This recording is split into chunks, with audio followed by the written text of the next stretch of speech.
खबर है आजमगढ़ जिला से, जहां सांसद और भोजपुरी स्टार दिनेश लाल यादव निरहुआ ने आज अखिलेश यादव पर विपक्ष पर बड़ा हमला बोला।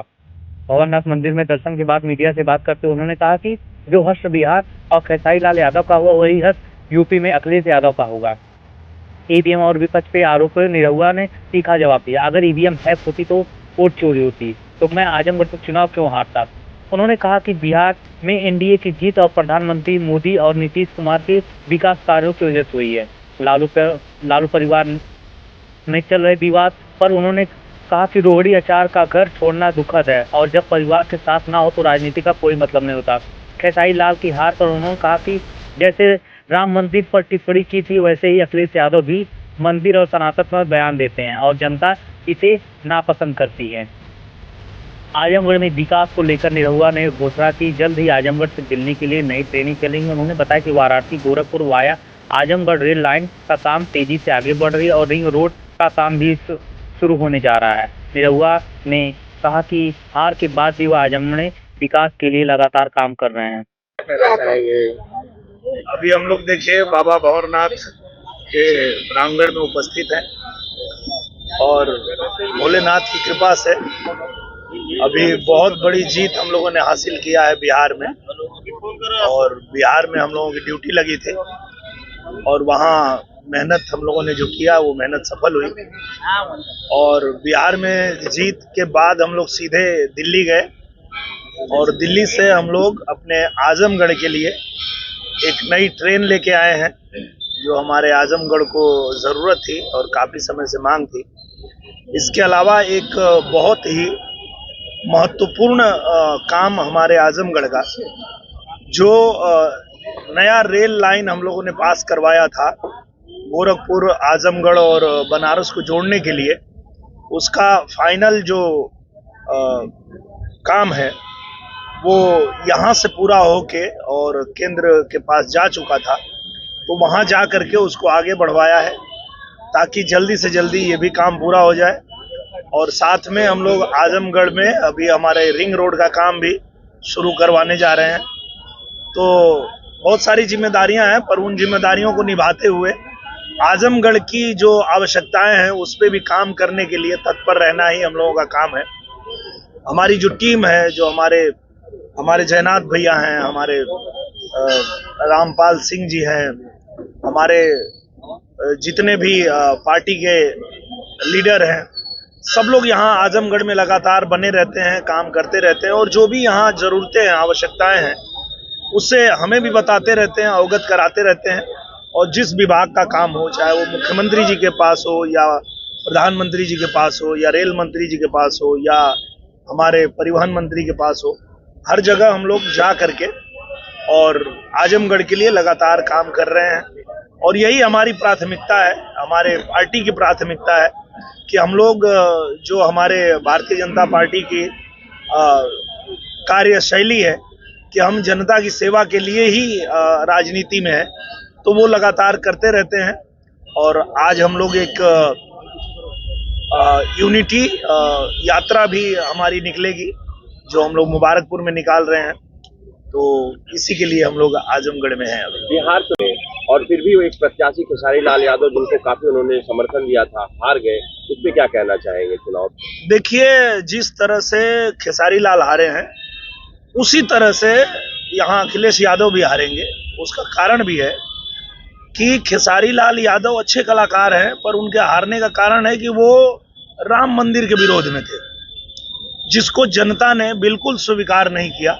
जनता ने कहा कि नहीं, राम मंदिर है यूपी में, उससे कुछ लेना देना उस चुनाव का नहीं था। लेकिन वो बिना वजह, हम बार बार उनको समझा रहे थे, हम कोशिश कर रहे थे कि रुक जाओ भैया, मत बोलो, वो विषय नहीं है, बिहार चुनाव का वो मुद्दा नहीं है, क्यों उस पर पड़ रहे हो। पर मेरे भाई ने वो समझा नहीं। ठीक वही हाल है हमारे यहाँ यूपी में अखिलेश यादव जी का। कभी वो, जैसे आज हम भंवरनाथ मंदिर में हैं, हम पूजा कर रहे हैं, सारी दुनिया एक तरफ, हमारा धर्म एक तरफ, हमारी पूजा पद्धति, हमारी आस्था एक तरफ, पर अगर अखिलेश यादव से पूछेंगे तो उनके लिए सिर्फ एक पत्थर है। हमारे लिए प्रभु हैं, पर उनके लिए पत्थर है। तो उनका भी हाल वही होगा जो खेसारी लाल का हुआ है। खेसारी लाल यादव ने कहा अब मेरा कैरियर 5 साल पीछे चला गया है। ये जो कलाकार का एक कैरियर होता है, क्या इस पे भी कुछ कहना चाहेंगे आप? तो ये तो पहले सोचना चाहिए ना, राजनीति में आने से पहले सोचना चाहिए। देखिए, कलाकार हम लोग हैं, वो अपने परिवार के लिए या हम अपने परिवार के लिए अपना कोई काम करते हैं, किसी भी क्षेत्र में काम करते हैं, वो अलग विषय है।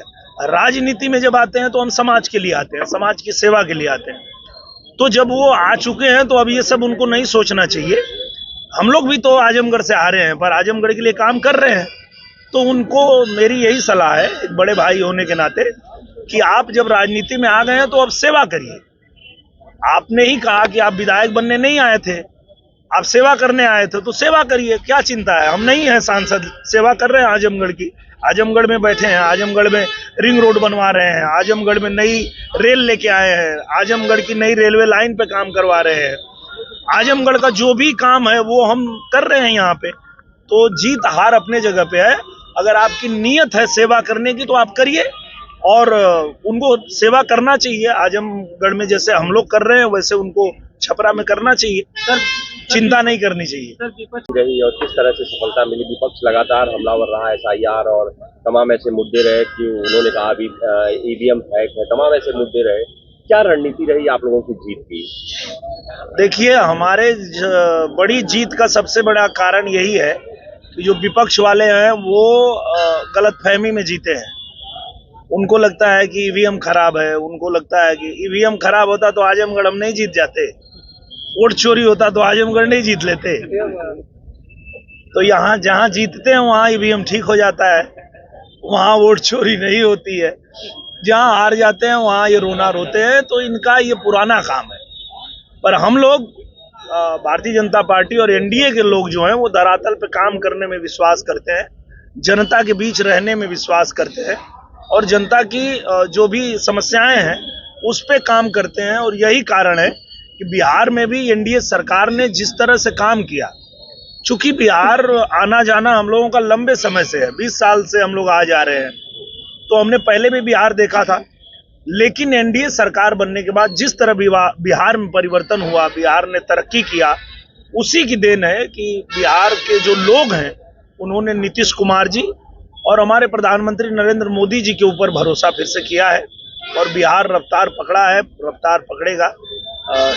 रोहिणी आचार्य अपने परिवार से अलग हो गई और लगातार ये कह रहे हैं परिवार अब मेरा नहीं है, उससे आप देखिए, ये तो दुखद है, क्योंकि राजनीति अपनी जगह पे है, पर किसी भी परिवार में इस तरह की चीजें होती है तो वो हमको दुखित करता है, आपको सबको दुखित करता है। तो परिवार के जो मुद्दे हैं उनको जितना जल्दी हो सुलझा लेना चाहिए, क्योंकि राजनीति तो ठीक है पर परिवार तो परिवार है। अपनी माँ, अपनी बहन, अपना भाई, अपना पिता, अगर परिवार ही नहीं है साथ में तो राजनीति करके क्या कर लेंगे। तो मुझे लगता है उसका तो मुझे भी खेद है, दुख है, क्योंकि मैं उस परिवार से भी जुड़ा हुआ हूँ। मैं आदरणीय लालू जी से भी आशीर्वाद लेता रहता हूँ जब भी उनसे मिलता हूँ। तो मैं तो यही चाहूंगा कि परिवार जल्दी से जल्दी अपने जो भी उनके बीच अनबन है उसको सुलझा लें, यही मैं चाहूंगा। यूपी के मतलब 10,000 चला गया, इससे बिहार के जीत हुई है। मैं वही कह रहा हूँ ना कि वो सारी बात करेंगे, अपनी कमियां उनको पता नहीं है कि वो क्यों हारते हैं। उसी बिहार में आप जाएंगे तो पहले जो इनका गुंडा राज था, ये आज भी वही बात कर रहे थे कि आवे दे 6 गोली मार दे छाती में, झंडा गाड़ दे, घरे से उठा ले, भैया का सरकार बने दे, उड़ा दे। तो ये जो इनका जाहिलपना है, जो इनका ये गुंडागर्दी है, ये इनको हराता है। ये इनको समझ में नहीं आता है कि जनता को जब आपकी सरकार नहीं है तो आप धमकी दे रहे हो, जब आपकी सरकार बन जाएगी तो जनता का हाल क्या करोगे। ये जनता नहीं समझती है। जनता समझती है कि भैया जब कुछ लायक नहीं हो तो इतना उछल रहे हो, जब कुछ लायक हो जाओगे तब तो जीने नहीं दोगे। तो जनता अच्छे से जानती है कि हमें अगर शांति से जीना है, तरक्की करना है, तो इन गुंडे माफियाओं को सत्ता से दूर रखना है। वही हाल इनका यूपी में भी है, वही हाल इनका बिहार में भी हुआ है, और आने वाले समय में आप देखिएगा बंगाल में भी वही हाल होगा। 2027 को लेकर यूपी में हम लोग सेवा कर रहे हैं, हम लोग काम कर रहे हैं। आप उत्तर प्रदेश जितनी तेजी से विकास कर रहा है, ये उत्तर प्रदेश का बच्चा बच्चा कह रहा है कि यूपी के बच्चा बच्चा के फरमाइश में योगी जी, अइले 22 में योगी जी, अब फिर से 27 में योगी जी। तो ये जो उत्तर प्रदेश में काम हो रहा है, जिस तरह से हमारा उत्तर प्रदेश विकास कर रहा है, फिर से योगी जी ही चाहिए। आज तो पूरा भारत योगी जी का फैन हो चुका है। हम लोग कहीं जाते हैं, चाहे देखिए बिहार में चुनाव था, लेकिन वहां भी बुलडोजर बाबा बज रहा था। हम अगर हरियाणा में गए तो वहां भी बुलडोजर बाबा की ही जयकार चल रही थी। दिल्ली में गए तो वहां भी, महाराष्ट्र में गए तो वहां भी। तो आज उत्तर प्रदेश को पूज्य महाराज जी ने जिस तरह कानून व्यवस्था दुरुस्त करके और हमारे राज्य को आगे बढ़ा रहे हैं, वैसा ही पूरे भारत के लोग चाह रहे हैं। तो उत्तर प्रदेश के लोग तो चाहेंगे ही कि इतने अच्छे मुख्यमंत्री मिले हैं, यही बने रहे हमारे लिए। सर, आजम का नेतृत्व ऐसा देना चाहिए कि लगातार जनता के बीच में रहे। इस बीच की कोई बातें हुई है क्या आपको? नहीं, ऐसी बात नहीं है। देखिए, हम लोग भारतीय जनता पार्टी के कार्यकर्ता है और हम लोग किसी पद प्रतिष्ठा के लिए काम नहीं करते हैं। हम लोग सेवा के लिए काम करते हैं और इससे बड़ा और पद क्या होगा। मैं भारतीय जनता पार्टी का स्टार प्रचारक हूँ और ये बहुत बड़ा जिम्मेदारी है कि भारत के किसी भी राज्य में चुनाव हो, वहां मुझे जाना पड़ता है, वहां प्रचार करना पड़ता है। अपने भारतीय जनता पार्टी के हर प्रत्याशी के लिए मुझे जाना पड़ता है। तो इससे बड़ी और जिम्मेदारी क्या हो सकती है। बहुत बड़ी जिम्मेदारी है। बंगाल में चलेगा, क्योंकि बंगाल में आप देखिए किस तरह से, जैसे ही हम लोगों ने बिहार में प्रचंड जीत हासिल की, बंगाल में भी अब नारा लगने लगा है कि अब यहाँ भी बुलडोजर चलना चाहिए। हमने कहा भैया कि ये वही अखिलेश यादव हैं जो आप लोगों को अगर याद होगा तो 19 में चुनाव परिणाम आने के पहले ही उन्होंने कह दिया था कि हम नहीं मानेंगे। चुनाव आयोग चले गए थे और उन्होंने कहा कि यहाँ धांधली हो रही है, यहाँ का परिणाम मानना ही नहीं है, पर जीत गए तो मान गए। तो मैं वही कह रहा हूँ, इन लोगों का चरित्र ही यही है कि ये जब जीत जाएंगे तो सब ठीक है, हार जाएंगे तो सब खराब है। ईवीएम खराब है, फिर वोट चोरी हो जाती है, सब कुछ हो जाता है। तो उनसे पूछो ना कि आजमगढ़ में कैसे जीते, वोट चोरी करके जीते हो क्या। ये प्रक्रिया जो होती है वो एकदम साफ सुथरी होती है। जहां जिसको जनादेश मिलता है, जहां जिसको लोग चाहते हैं उसको जिताते हैं। आजमगढ़ में अगर आपको जिताया है तो उसको हमने स्वीकार किया। अब बिहार में हमें जिताया है तो आप भी स्वीकार कर लो, रो क्यों रहे हो।